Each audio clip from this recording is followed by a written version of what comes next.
자, 매년 5월이 되면 가정의 달이라는 표현을 쓰게 되죠.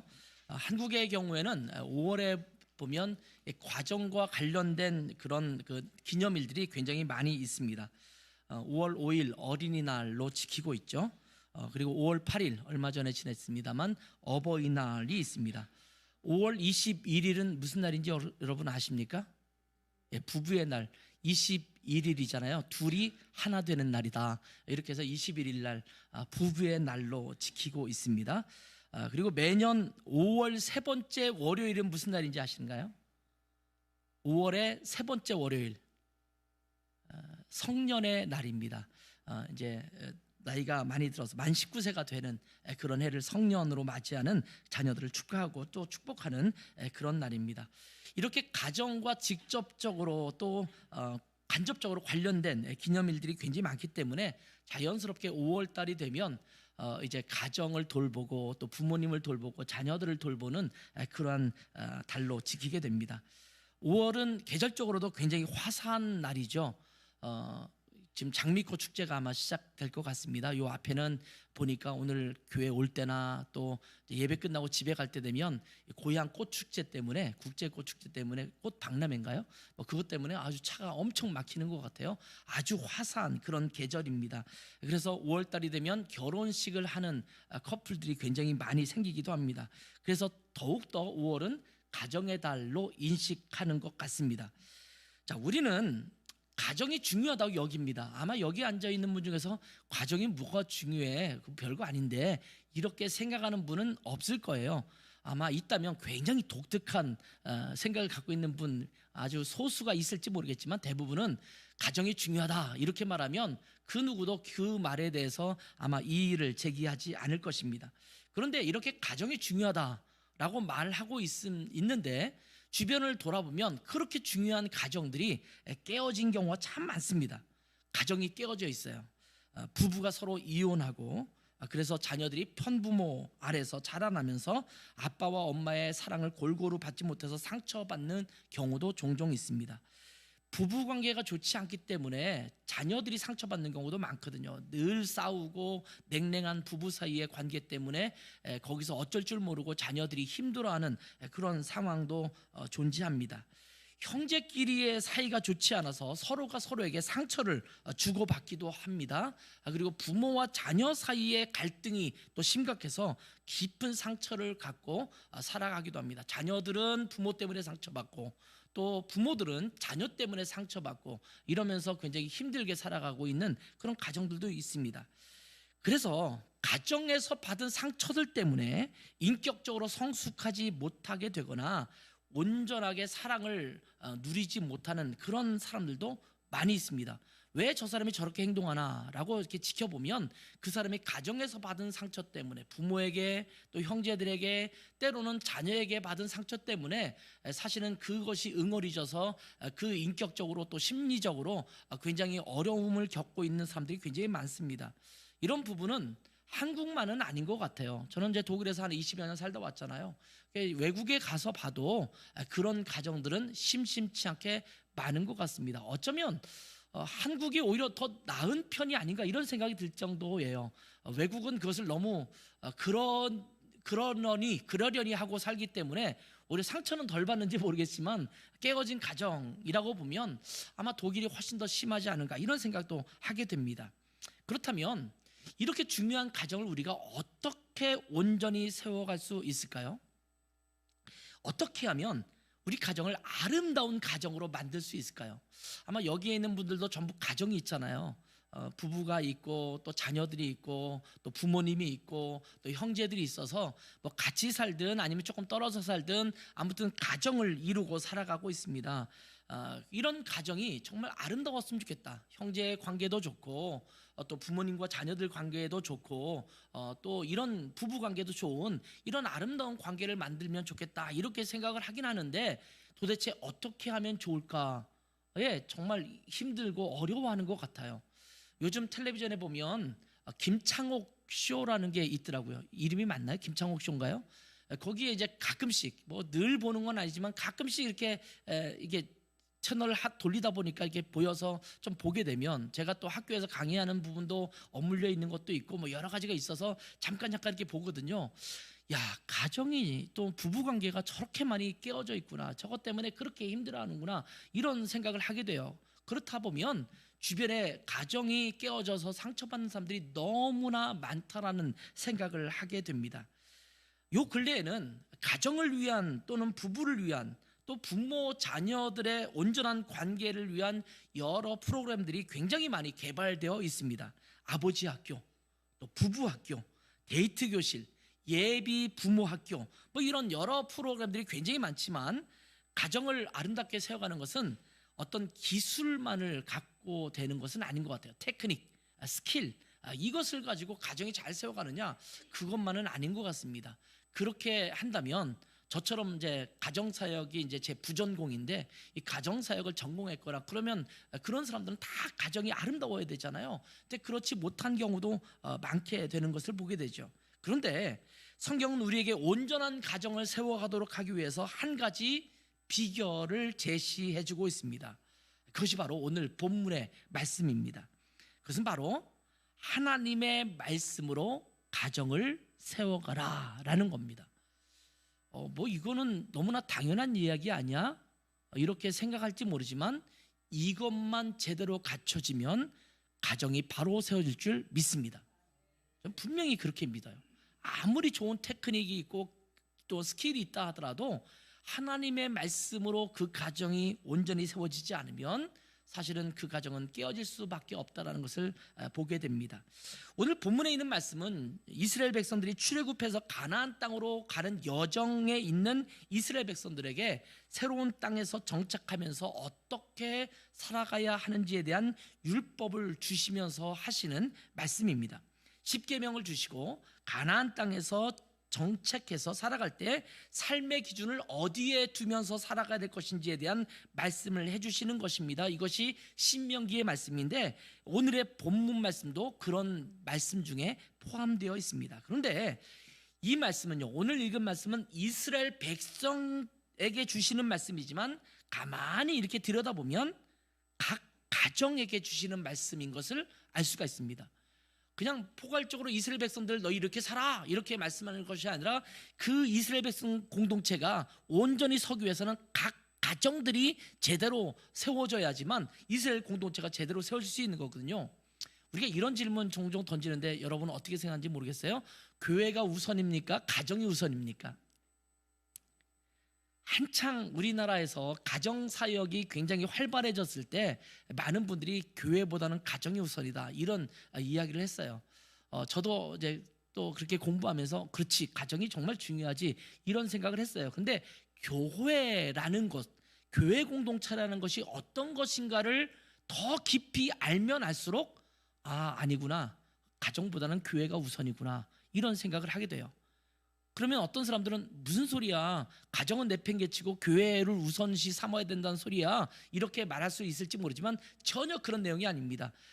가정은 교회 안에 포함되어 있다라고 보는 거예요.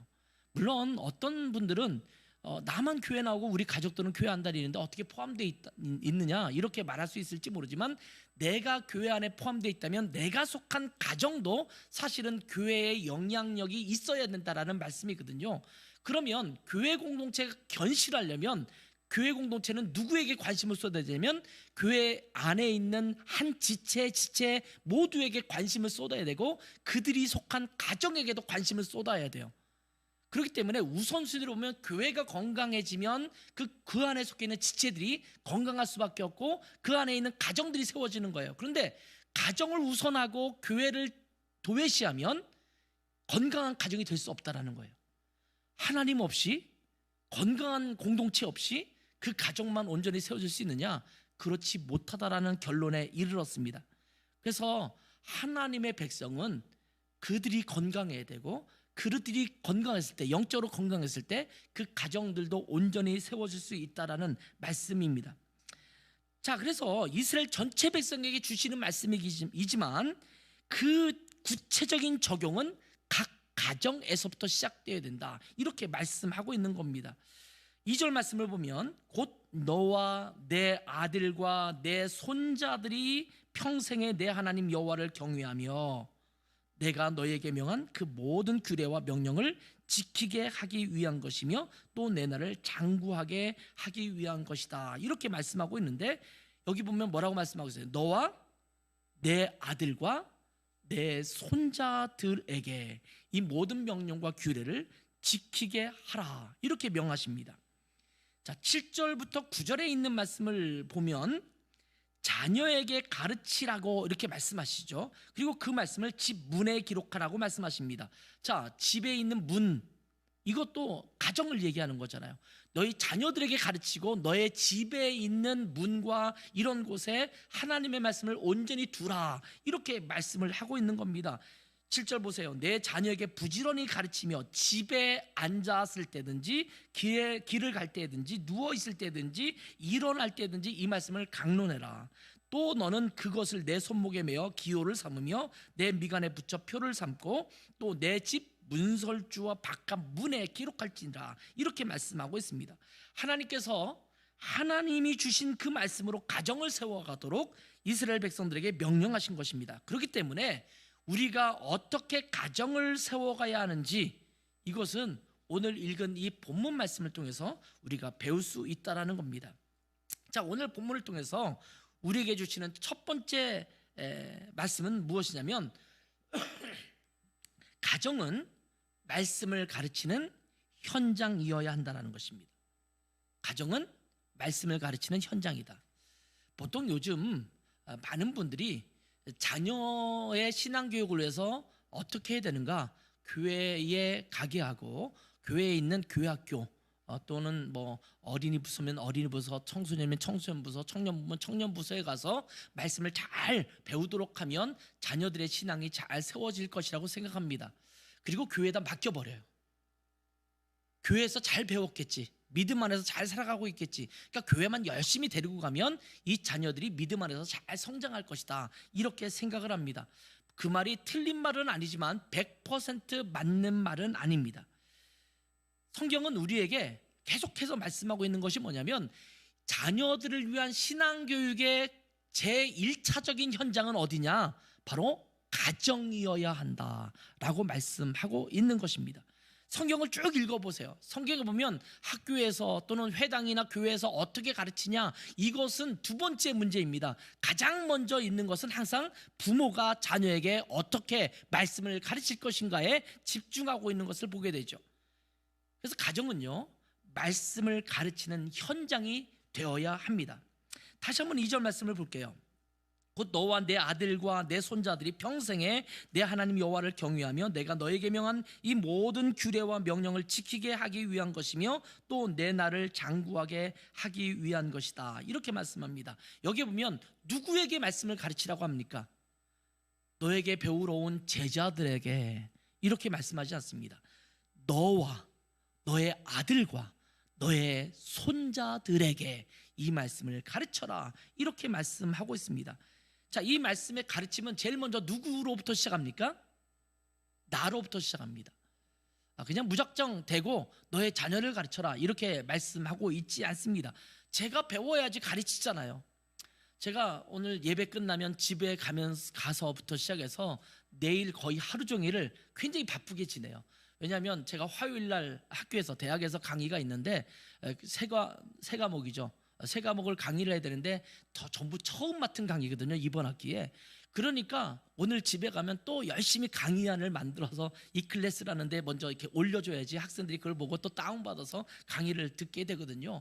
제가 먼저 알아야 돼요. 그러니까 제가 또 강의안을 오늘과 내일 만들려면 그 전에 책도 사서 열심히 또 읽고 또 보고, 다른 자료들은 또 다른 논문들은 어떤 이야기를 하고 있는가를 다 살펴서 그걸 또 나름대로 강의안을 만들어야 되거든요. 그리고 강의안을 대충 만든다고 해서 학생들에게 가르칠 수 있는 건 아니잖아요. 뭘 알아야 면장을 하죠. 그 풍성하게 예도 들어주면서 이것에 대한 구체적인 이야기를 하려면 사실은 그 부분에서 더 깊이 있게 내가 알지 않으면, 내가 스스로 먼저 배우지 않으면 가르칠 수 없는 부분이에요. 물론 제가 가르치는 분야가 제가 전공한 분야이기 때문에 이미 많은 공부를 해왔던 부분이 있어서 뭐 그것을 정리하는 부분도 있겠지만 여러분 제가 독일에서 한 20년 살다 오니까 이제 지금 바뀌었잖아요. 이 기독교 교육이라고 하는 그 이 분위기가 많이 바뀌고 트렌드가 바뀐 것도 있거든요. 그러면 새로운 자료, 또 새로운 논문, 또 새로운 어떤 이슈들이 뭐가 있나를 부지런히 찾아서 거기 또 접목시키는 것도 해야 되거든요. 제가 배우지 않으면 가르칠 수가 없는 거예요. 가정에서 자녀를 내가 신앙으로 잘 양육하지 못하는 가장 큰 이유가 뭐냐면 사실은 내가 잘 안 배우기 때문이에요.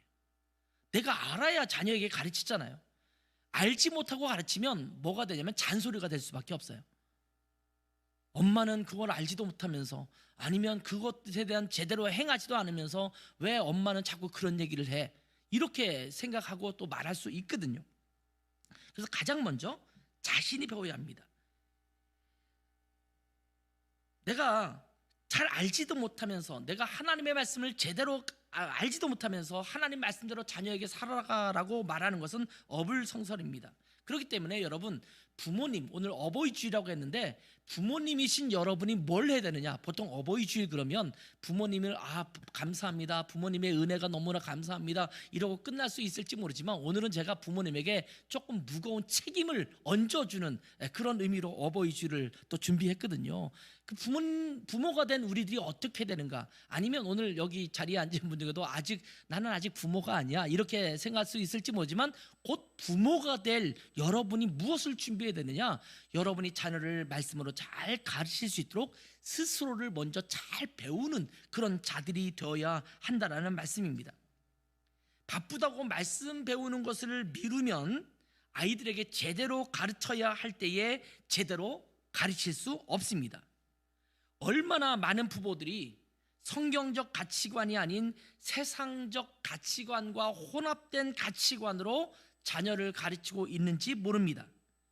자신이 제대로 배우지 않았으니 제대로 가르칠 수 없는 겁니다. 자기는 말씀으로 가르친다고 생각하지만 교묘하게 거기에 세상적 가치관과 세상적 흐름과 트렌드와 그런 철학들이 교묘하게 거기 섞여 있어서 혼합된 가치관으로 가르치는 경우가 참 많습니다. 성경 읽을 때는 그럴듯하게 말씀하고 있는 것 같아요, 부모님이. 그런데 실제적으로 뭐 직장을 구한다거나 자녀들이 결혼한다거나 이런 것에 맞닥뜨리면 거기에서 주는 조언은 전부 세상적인 가치관을 가지고 조언하는 경우가 얼마나 많습니까? 말씀 안에 내가 스스로 든든히 서 있지 못하면 나도 모르는 사이에 자녀들에게 성경적 가르침이 아니라 엉뚱한 가르침을 행할 수 있다는 것을 알아야 합니다. 부모된 여러분들, 그리고 앞으로 부모가 되실 여러분들이 언젠가 부모가 되어야 되기 때문에 부지런히 하나님의 말씀을 배울 기회가 있다면 배울 수 있어야 합니다. 1:1 양육도 열심히 해야 돼요. 내가 잘 배워야지 자녀에게 잘 가르칠 수 있는 거잖아요. 성경을 공부할 수 있는 기회가 생기면 부지런히 찾아가서 배워야 합니다. 요즘 그리스도인의 가장 큰 문제 중에 하나가 있다면 잘 안 배우는 거예요. 주일날 예배 드리는 것, 그 시간에 설교 듣는 것 말고는 사실은 배움의 길에 들어서려고 하지 않습니다. 우리가 학교에서 누구를 가르치거나 그러려면 얼마나 많은 시간을 투자합니까? 예를 들면 대학 교수로 가르치려고 그러면 그동안 얼마나 많은 공부를 해야 되고 뭐 석사, 박사까지 해서 굉장한 논문도 많이 써야 되고 이러면서 그 자리에 오르지 않습니까? 초등학교, 중학교, 고등학교에서 아이들을 가르치려고 해도 사범대학을 다니고 교사 자격증을 획득해야 되고 이렇게 준비해야지만 가르치거든요. 근데 우리는 부모로서 하나님이 너희의 자녀과 너희의 손자들을 가르치라 라고 말씀하셨는데 우리는 준비되지 않았다라는 거예요. 내가 가르칠 준비가 되었는가? 아이들이 말씀을 대하려고 할 때 이 말씀에 대해서는 가르칠 준비가 충분히 되지 않았으니까 얼버무리고 얼렁뚱땅 자녀의 교육을 그냥 넘어가 버리고 교회에 내어 맡기는 겁니다. 여러분, 배우십시오. 먼저 잘 가르칠 수 있도록 여러분이 먼저 배워야 합니다. 말씀을 배우는 일에 게을리하지 마시고 미루지 마시기 바랍니다. 그리고 이 말씀을 가르쳐야 합니다. 자녀들에게 가르쳐야 되고 손자들에게 가르쳐야 합니다. 우리는 또 할아버지들도 많으시죠. 이미 손주들이 있으신 분도 있으신데 여러분의 손주를 예뻐만 하지 말고 귀여워만 하지 말고 용돈 주고 선물 사주는 것으로만 그치지 말고 그들에게 때가 되면 일어났을 때든지 앉았을 때든지 누웠을 때든지 언제든지 말씀을 가르칠 수 있는 기회가 있다면 가르쳐야 합니다. 물론 그렇다고 해서 자 일로 와봐 손주들 일로 와봐 여기 앉아 지금부터 성경 공부한다 이렇게 가르치라는 말씀은 아니에요. 언제든지 때가 되면 하나님의 말씀에 대해서 잘 이야기해주고 설명해주고 그 말씀으로 가이드 인도해주고 이런 일들을 해야 합니다. 그래서 믿음의 가정이 우리 가정을 통해서 계속해서 대를 이어갈 수 있도록 그렇게 만들어가야 합니다. 여러분 믿음의 가문을 이어가는 것이 쉽지가 않습니다. 제가 독일에서 20여 년 살았잖아요. 독일이 어떤 나라입니까? 한때 위대한 종교개혁자가 나온 나라입니다. 누구예요? 마르틴 루터. 아마 교회를 다니면서 마르틴 루터 모르는 사람은 없을 거예요. 제가 살던 동네에서는 마르틴 루터의 어떤 생가나 아니면 그 종교개혁을 했던 그런 피텐베르크라는 도시라든지 이런 데가 가까워요. 그래서 자주 또 종교 유적지를 탐방하러 오신 분들을 모시고 가서 또 자주 설명도 하고 계속 안내도 많이 했던 그런 지역입니다. 그때를 이야기하면 가슴이 뛰는 것 같아요. 그 시대에 마르틴 루터가 하나님의 말씀에 더 집중하고 말씀대로 살아가고 해서 이렇게 종교개혁을 일으켰습니다. 이렇게 얘기하면 마음이 뜨거워지는 것 같아요. 근데 한편으로는 그 마르틴 루터가 종교개혁을 일으켰던 슐로스키르셰라고 하는 이 성교회죠. 이 슐로스가 성이라는 말이에요. 성 안에 있는 성내교회 또 성안교회 이렇게 표현하기도 하는데 그 교회는 예배 드릴 때마다 많이 비어 있습니다. 종교개혁의 현장이 뜨거운 부흥의 역사가 그곳에 있었지만 지금 500여 년이 훨씬 지나간 지금에는 거의 성도를 찾아보기 힘듭니다. 독일 전체가 그렇습니다. 아주 심각합니다. 기독교 가정이 얼마 되지 않습니다. 하나님의 말씀을 배우면서 자라가는 자녀들이 그렇게 많지 않습니다. 매주일 교회에 나와서 예배드리는 기독교인들은 전체 인구의 3%에서 4%가 채 되지 않습니다. 개신교도들만 따지면 약 2.8% 이 정도 된다고 해요. 그러니까 100명 중에 두세 명이 교회를 다닐까 말까요. 여러분 독일이라고 그러면 여러분 머릿속에는 굉장히 기독교적 국가라고 생각할 수 있잖아요. 선교지입니다. 그리고 2%가 넘지 않으면 미전도 종족이라고 하잖아요. 근데 교회 다니는 사람이 2.8%라고 하면 거의 미전도 종족에 가까운 정도입니다. 자녀들에게 말씀을 가르치는 일들을 우리가 게을리하게 되면 어느 순간 우리 자녀 중에는 하나님을 떠나는 안타까운 일들이 우후죽순 나타나게 될 것입니다. 이미 한국도 그런 시점이 되고 말았습니다. 젊은 세대들 중에서 하나님을 믿지 않는 사람들이 많아지고 있습니다. 우리 교회에 이렇게 젊은 친구들이 있다는 것도 너무나 저는 감사해요. 예수 믿기 쉽지 않거든요. 젊은 세대가 교회를 다니기가 쉽지 않은 것입니다. 여러분 한국 교회가 엄청난 부흥을 경험했었습니다. 1970년대 1980년대 이때는요 교회가 부흥을 엄청 했어요. 사람들에게 좀 교회 다닐까 그러면 웬만하면 따라서 교회를 다녔던 그런 시절이었습니다. 교회에 출석하고 예배에는 참석했지만 또 집회에 참석하고 은혜 받고 그 감격에 젖었지만 말씀을 차근차근 배우는 일들은 게을리했던 것이 사실입니다. 청소년들에게 말씀을 차곡차곡 가르치기보다는 흥미로운 이벤트 위주의 프로그램에 치중했기 때문에 한때는 부흥하는 것처럼 보였지만 세월이 지나가게 되니 그들 속에 말씀이 남아있지 않았습니다. 하나님에 대한 사랑이 식어버리고 말았습니다. 그래서 삶을 이끌어가는 동력을 잃어버린 것입니다. 그러면서 역시 세상의 급류에 휩쓸려서 가버리고 말았습니다. 그러니 그 세대들이 자녀에게 제대로 말씀을 가르칠 능력도 잃어버린 것입니다. 그 자녀들이 말씀에서 떠나고 그 자녀의 자녀들은 더더욱 하나님과 멀어져 가는 것입니다. 여러분 인류가 어떻게 하나님을 떠나게 되었을까요? 처음에 아담과 하와는 하나님을 잘 믿었잖아요. 하나님을 잘 아는 사람들이었잖아요. 근데 그들의 자녀가 태어났는데 자녀 중에 하나님의 이름을 부르지 않고 하나님을 등지는 사람들이 생기기 시작했어요.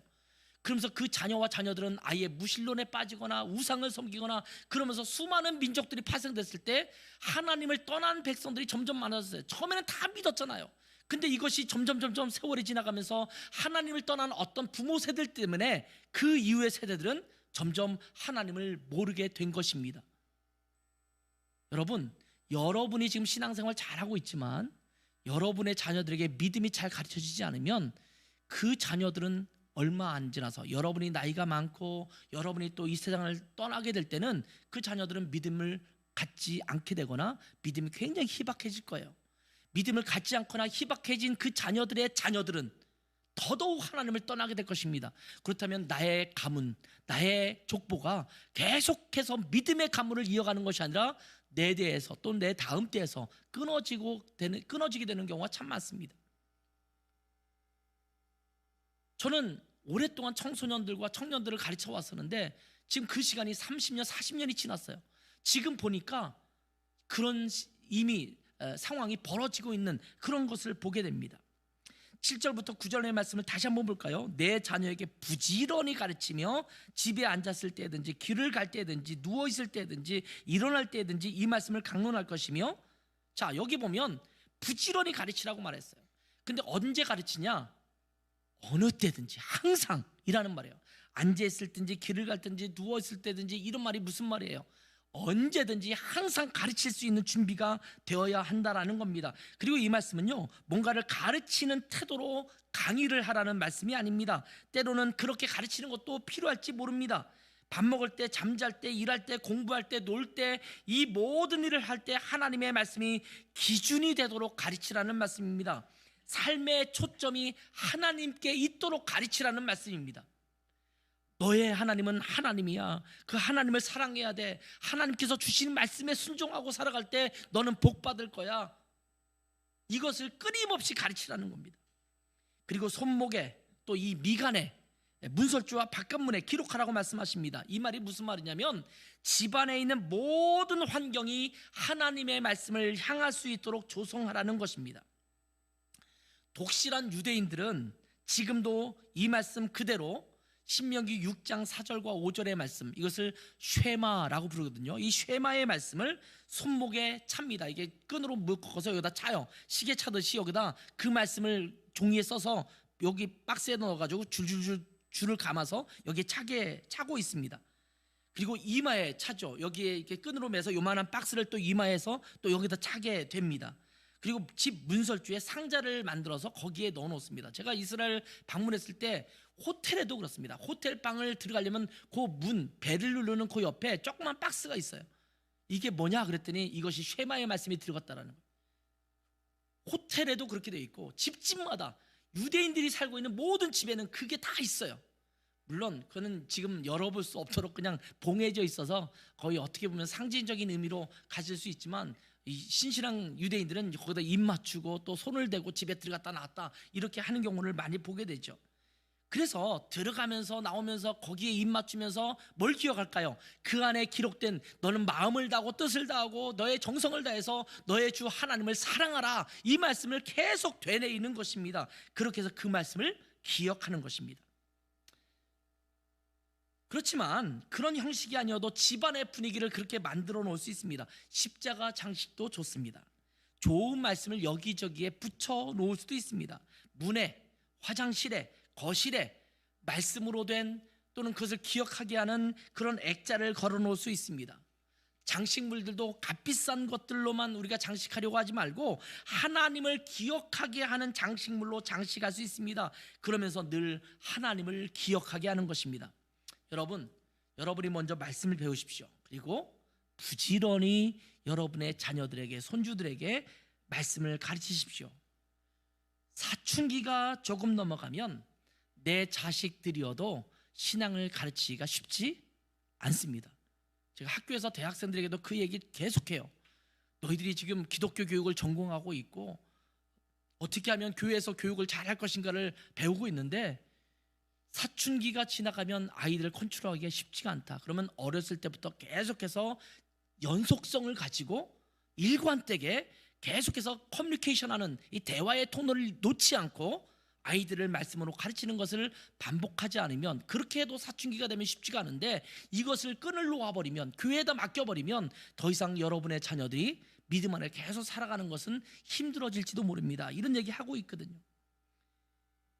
여러분, 먼저 여러분이 말씀을 배우시고 부지런히 자녀들을 가르쳐야 합니다. 어렸을 때부터, 가정에서부터 계속해서 하나님의 말씀을 가르쳐야 합니다. 교회에만 맡기지 말고 여러분의 가정이 가르치는 현장이 되어야 합니다. 두 번째로는요, 하나님을 경외하는 가정이 되어야 한다는 겁니다. 자, 잘 가르치긴 하는데 하나님을 경외하는 모습은 잘 보이지 않는다.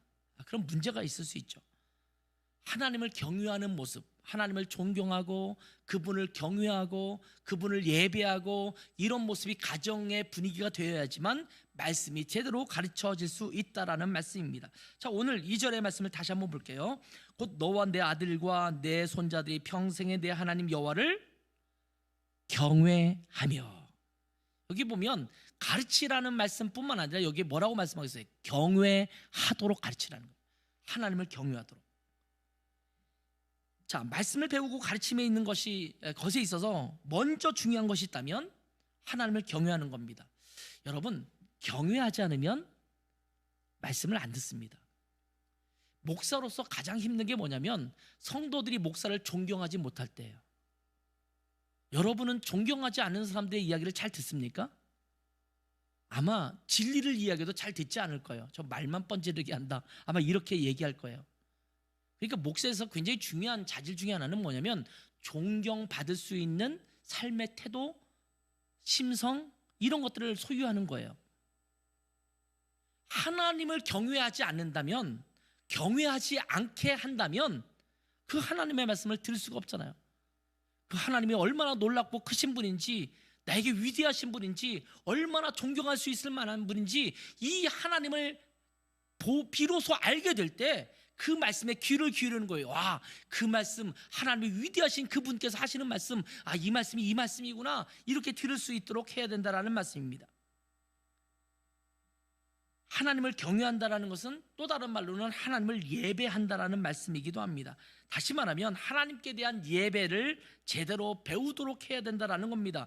예배가 뭡니까? 예배는 하나님을 존중하는 것입니다. 하나님을 존중할 때 하나님의 말씀을 존중하게 될 것입니다. 여러분이 저를 무시한다면 제가 전하는 말씀도 무시하게 될 겁니다. 제가 학교에서 아이들을 가르치지만 제가 학생들에게 무시당한다면 제가 가르치는 강의는 아무런 의미가 없을 것입니다. 저를 존중한다면 제 말도 존중하게 될 것입니다. 그런 것처럼 자녀들에게 하나님을 경외하게 하는 것, 예배를 가르쳐야 합니다. 여러분, 집에서 예배를 드리십니까? 무슨 일을 할 때든지 먼저 하나님께 기도하고 있습니까? 이런 모습을 자녀들이 보면서 우리 집에서, 우리 가정에서 하나님이 우리 집에서 존중받는 분이시구나, 이것을 깨닫도록 해야 된다는 것입니다. 일주일에 한 번 교회 와서 예배 드리는 것만으로는 부족합니다. 그것은 형식적으로 볼 수 있기 때문입니다. 그런데 교회에서 예배 드릴 뿐만 아니라 집에서 무슨 일을 하든지, 야, 이것을 먼저 하나님 앞에 기도하자, 하나님이 뭐라고 말씀하시는지 듣자, 이러면서 하나님을 존중한다면 자녀들은 하나님을 존중하고 경외하는 법을 배울 겁니다. 우리가 집에서도 기도 제목을 나눈다면 늘 이런 식일 때가 많습니다. 너희들 원하는 게 뭐야? 기도 제목이 뭐야? 어떻게 되기를 원해? 그럼 하나님 앞에 그렇게 되도록 기도하자, 이렇게 기도 제목을 많이 나누잖아요. 조금 바꿔보세요. 너희가 원하는 게 뭐야? 우리가 추구하는 게 뭐지? 뭘 해결해야 되지? 그렇다면 그 문제에 대해서 하나님은 뭐라고 말씀하시는지 한번 들어보자. 이게 하나님을 경외하는 거예요. 어른들의 의견을 하나도 묻지 않고 자기 멋대로 일을 해나가면서 이렇게 해주세요 라고 말한다면 그건 존경하는 게 아니고 경외하는 게 아니거든요. 그렇기 때문에 하나님의 말씀을 먼저 듣고 그 문제에 대해서 하나님이 어떻게 하기를 원하시는지를 듣는 것, 이것이 예배이며 존중이거든요. 물론 교회 와서 예배를 드리는 것도 중요합니다. 그러나 일주일에 한번 예배하는 것만 한다면 이것은 형식적인 종교 생활을 가르치는 것이지 제대로 예배를 배우게 하는 것이 아닙니다. 물론 교회 와서 예배도 여러분 잘 예배할 수 있도록 가르쳐야 합니다. 자, 우리 교회는 어린이들이 있잖아요. 아기도 있고 어린이들도 있어요.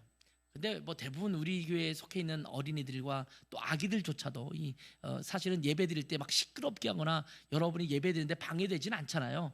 우리 교회들은 착해가지고 그러지는 않는 것 같아요.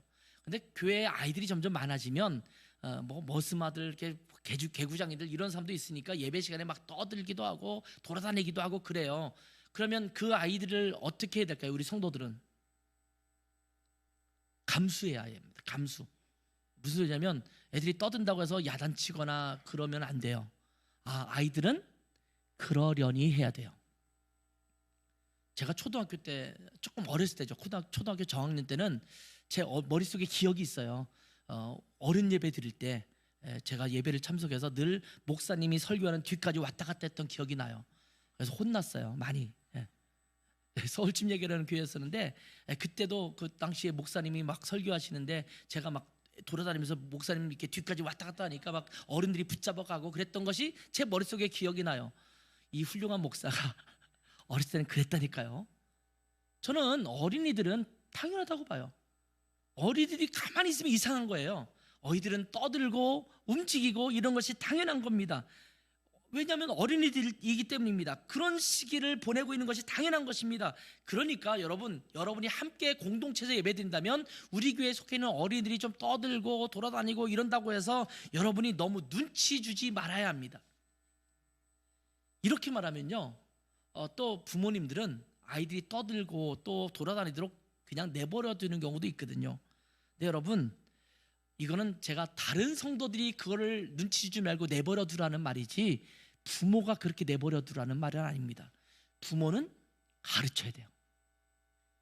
예배를 잘 드릴 수 있도록, 떠들지 말도록, 그 예배에 집중하도록 부모가 계속해서 자녀들에게 지금 떠들면 안 돼. 예배 때는 하나님 앞에 집중해야 돼. 예배 시간에는 우리 이렇게 돌아다니면 안 돼. 하나님 앞에 얌전한 모습으로 예배하는 것이 필요해. 이것을 누가 가르쳐야 된다고요? 부모가 가르쳐야 돼요. 다른 성도들은 그렇게 하는 거에서 아이니까 그럴 수도 있지 이렇게 양해를 하고, 부모들은 그 자녀가 제대로 예배할 수 있도록 잘 가르치는 것이 필요합니다. 저는 어렸을 때라고 하는 것이 아니라 청소년 그 정도 때예요. 그때 제가 충격적인 것을 한번 목격한 적이 있어요. 시대가 옛날이니까 그랬겠지만 제가 다니던 교회는 선교사님들도 많았어요. 미국에서 오신 선교사님도 굉장히 주일날 예배를 많이 드리셨거든요. 근데 어느 날 예배를 드리고 뒤에를 이렇게 딱 나가는데 그 옆에 예배당 옆에서 선교사님이 자녀가 있어. 어린 자녀예요. 어린 자녀인데 허리띠를 풀어서 아예 엉덩이를 때리는 걸 봤어요. 근데 지금 여러분이 생각할 때는 어떻게 아이들을 그렇게 폭력적으로 대할 수 있느냐, 그런데 그 당시에는 아이들에게 이제 매를 대고 이런 경우 있었잖아요. 근데 미국 사람들은 이 허리띠로 많이 아이들을 이렇게 엉덩이를 때리더라고요. 근데 그 때리는 이유가 딱 한 가지입니다. 예배 시간에 떠들고 장난치고 이랬다라는 거예요. 그 선교사님이 자녀들에게 평상시 대하는 태도는 그렇게 인지하고 좋을 수 없어요.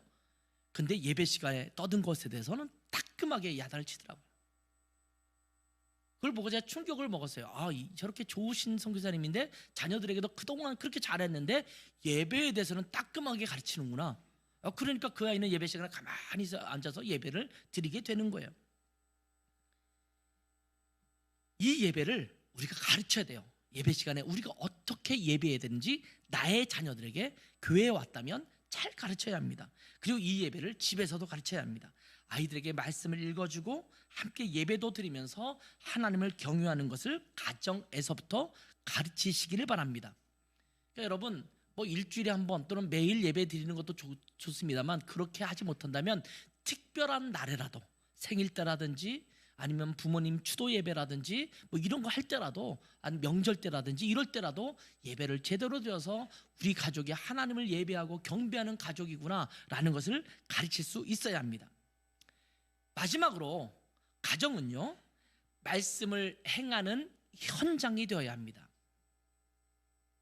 현장이라는 표현은 그 사건이 일어나고 있는 그런 때와 장소를 말하는 거예요. 그걸 현장이라고 표현해요. 제가 이제 기독교 교육을 전공하고 그걸 가르치고 있잖아요. 거기 보면 기독교 교육 현장론이라는 과목도 있어요. 현장론은 뭐냐면 기독교 교육이 그냥 수상적으로 있는 것이 아니라 실제로 삶의 모습에서 어떻게 드러나고 적용되고 실행될 수 있는가를 말할 때 현장이라는 표현을 써요. 교수, 가르침이 일어나고 배움이 일어나고 이런 것들이 끊임없이 일어나고 있는 그런 현상, 이걸 현장이라고 표현하거든요. 이 가정은요, 말씀을 행하는 현장이 되어야 합니다. 말씀을 가르치기만 하고 배우기만 하고 그대로 살지 않는다면 심각한 문제입니다. 자, 1절에서 3절의 말씀을 다시 한번 볼게요. 이 말씀에서 행하라고 하시는 말씀에 주목하면서 말씀을 한번 읽어보겠습니다. 같이 한번 읽을게요. 1절부터 시작. 이는 곧 너희의 하나님 여호와께서 너희에게 가르치라고 명하신 명령과 규례와 법도라. 너희가 건너가서 차지할 땅에서 행할 것이니 곧 너와 내 아들과 내 손자들이 평생에 내 하나님 여호와를 경외하며 내가 너희에게 명한 그 모든 규례와 명령을 지키게 하기 위한 것이며 또 내 날을 장구하게 하기 위한 것이라. 이스라엘아, 듣고 삼가 그것을 행하라. 그리하면 내가 복을 받고 내 조상들의 하나님 여호와께서 내게 허락하심 같이 젖과 꿀이 흐르는 땅에서 내가 크게 번성하리라. 자, 이 말씀을 보면요, 가르치라, 배우라, 여기에서 끝나지 않습니다. 여기 보면 그 땅에서 행해야 된다. 그리고 이것을 지켜야 한다. 그리고 그것을 행하라. 반복적으로 그 말씀을 해주시고 있습니다. 각 절마다 지켜 행하라 이렇게 말씀하는 거예요. 잘 배워라, 잘 가르쳐라 이렇게만 말하지 않고 그것을 지켜 행하라고 말씀하십니다. 삶의 능력은 우리 삶에서 행함으로 나타날 때 드러나는 것입니다. 듣기만 하고 행하지 않으면 그 말씀의 능력은 나타나지 않습니다. 그럴듯한 교훈으로만 남아서는 안 됩니다. 그것이 그 가정에서 드러나야 합니다. 아빠의 직장 생활, 또 취미 생활에서, 또 엄마가 가정을 돌보고 자녀를 돌아보는 삶 속에서, 또 자녀들이 학교에서 공부하고 취미 생활을 하는 그 삶의 현장에서 행함이 드러나야 한다라는 말씀입니다. 기독교가 쇠락할 때가 언제인지 아십니까? 하나님의 말씀이 교훈으로만 남아있을 때 쇠락합니다. 삶의 능력으로 나타나지 않고 박제된 종교로만 남아있을 때 쇠락하고 맙니다. 오늘날 기독교인들이 얼마나 말씀을 많이 합니까? 사실은 웬만한 말씀은 이제는 교회 다니지 않은 사람도 알고 있는 말씀들이 참 많지 않습니까? 근데 머릿속으로만 있어요. 그것이 삶으로 사라지지 않아요. 여전히 손해보려고 하지 않고 여전히 내 세상의 이득과 유익과 만족을 위해서 그것을 추구하며 아등바등 살아가는 우리의 모습이 있잖아요. 우리는 손해봐야 한다, 우리는 물질이 우리의 가치 기준이 아니다 라고 말하지만 내 조그만 월급에 아등바등하고 내가 뭔가 투자해서 거기서 돈을 좀 남겨야 되고 내가 어떻게 해서 집을 좀 크게 늘려야 되고 이것에 우리가 얼마나 아등바등하며 살아가고 있습니까? 내가 말하는 것 하나님께서 말씀하시는 것과 내가 배운 것과 내 삶이 완전히 다른 모습이 얼마나 많이 등장하고 있습니까? 그러니까 기독교가 능력이 없어지는 겁니다. 내 삶의 능력이 없어지는 겁니다. 기독교인이 아무리 말을 해도 사람들이 그것을 듣고 귀뚱으로만 듣고 그냥 흘려버리는 거예요. 왜? 그것이 그들의 삶 속에서 나타나지 않기 때문입니다.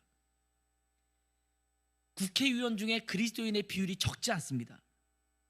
그들에게서 하나님의 말씀이 그들의 의정 활동에서 나타나지 않을 때, 기업인 중에서 그리스도인이 많은데 그들의 기업 활동에서 하나님의 말씀이 전혀 반영되고 있지 않을 때, 수많은 그리스도인 직장인들이 많은데 그들의 직장 생활에서 하나님의 말씀을 통한 삶이 전혀 드러나지 않을 때, 이런 그리스도인의 삶은 하나님의 말씀이 박제된 것과 같습니다. 이 박제된 거 아시잖아요. 독수리라든지 박제해 놓으면 뭐 그 털부터 시작해서 너무나 생생해요. 깜짝 놀랄 정도로 와 이거 진짜 같다 이렇게 생각하죠. 진짜를 만들어서 그 안에 뭘 집어넣어놨으니까 그렇겠죠. 그런데 그것은 생명력이 없잖아요. 움직이지 않잖아요. 우리가 슬픈 일을 겪었을 때, 우리가 어려움을 겪고 아픔을 겪을 때 하나님의 말씀의 가르침이 그 모든 환경을 이기도록 해야 되는데, 그 상황에서 아무런 능력을 나타내지 못한다면 우리는 하나님의 말씀을 제대로 배운 것이 아닙니다. 배우긴 배웠어도 머릿속으로 배운 것입니다. 단순히 정보만 습득한 것입니다. 정보만 습득한 것은 능력이 없습니다. 부모님의 삶 속에서 먼저 하나님의 말씀이 깊이 스며들어서 삶 속에서 드러나도록 해야 합니다. 그리고 그것이 자녀들에게 이어져서 하나님의 말씀이 자녀의 삶 속에서도 드러나도록 해야 합니다. 내가 아무리 잔소리하면서 다그쳐도 아이들은 바뀌지 않습니다. 그러나 하나님의 말씀이 내 속에 녹아들어져서 자녀들을 대할 때 그것이 그대로 드러난다면 자녀들은 그것을 보고 깨닫게 될 것입니다. 와, 하나님을 믿는다고 하는데 우리 엄마 또 우리 아빠의 삶이 저렇게 바뀌네? 저게 저러니까 하나님을 믿는 삶이 저렇게 달라지는 것이구나. 이것을 느끼게 할 줄 알아야 합니다. 그래서 이것이 자녀들에게 자연스럽게 이어져서 하나님의 말씀이 자녀의 삶 속에서도 드러나게 해야 된다라는 말씀입니다. 그러면 복받는 가정이 되는 것입니다. 3절 같이 한번 읽을까요? 한번 크게 같이 읽습니다. 시작. 이스라엘아, 듣고 삼가 그것을 행하라. 그리하면 내가 복을 받고 내 조상들의 하나님 여호와께서 내게 허락하심 같이 적과 꿀이 흐르는 땅에서 내가 크게 번성하리라. 아멘. 하나님의 말씀을 잘 배우고 가르치고 행하면 하나님께서 허락하신 그 축복의 땅에서 잘 누리게 될 것이다. 이렇게 약속하십니다. 성경에 나타나는 이스라엘의 역사는 여러분 대체적으로 아실 거예요. 별것 없어요. 하나님의 말씀에 순종하고 잘 따르면 하나님께서 돌보시고 보호하셔서 풍성한 것들로 채워주십니다. 그런데 하나님의 말씀을 따르지 않고 자기 멋대로 살아가면 이스라엘이 패망합니다. 그건 이스라엘에게 반복되는 역사였거든요. 이제 우리에게 주님께서 명하십니다. 하나님의 말씀을 잘 듣고 배워서 자녀들에게 부지런히 가르쳐라. 그리고 그 말씀대로 행하라. 그러면 너희 가정이 잘 될 것이다. 우리의 자녀들이 우리의 손에게 맡겨졌습니다. 그렇다면 내가 잘 배우고 그리고 그것을 자녀에게 잘 가르치고 그 말씀대로 행하는 가정의 현장이 된다면 우리 가정에게 주시는 하나님의 복이 크게 될 줄 믿습니다. 이 축복이 우리 교회에 속해 있는 모든 가정들에게 온전히 임하기를, 또 여러분을 통해서 만들어질 가정을 통해서 계속적으로 세워져 가기를 주님의 이름으로 축원합니다. 함께 기도하겠습니다. 함께 이런 기도를 잠깐 해볼까요? 하나님, 우리에게 주신 자녀를 말씀으로 잘 가르치고 그래서 믿음의 자녀로 세워지게 하옵소서. 우리에게 자녀들이 있잖아요. 여러분에게 손주들이 있잖아요. 또 앞으로 세워질 자녀들이 있을 거예요. 그런 자녀들을 말씀으로 잘 가르쳐서 믿음의 가문을 계속 이어가는 가정 되게 하옵소서. 우리 자녀가 믿음 안에서 잘 자라갈 수 있도록, 눈에 넣어도 아프지 않을 자녀들이 있잖아요. 그 자녀들이 믿음 안에서 계속 자라갈 수 있도록 잠깐 우리 합심해서 기도하며, 또 더불어서 우리 교회에게 주는 자녀들 있잖아요. 그 자녀들이 또 더불어서 그런 자녀들이 될 수 있도록 함께 기도하는 시간 잠깐 갖도록 왔습니다. 함께 기도하겠습니다. 아버지 하나님, 오늘 또 말씀을 통해서 하나님의 말씀이 우리 가정을 통해서 자녀들에게 잘 가르쳐져야 된다라는 그런 주님의 말씀을 듣게 하셔서 참으로 감사합니다. 하나님, 저에게도 이제 하람이 예종이 두 아들이 있습니다.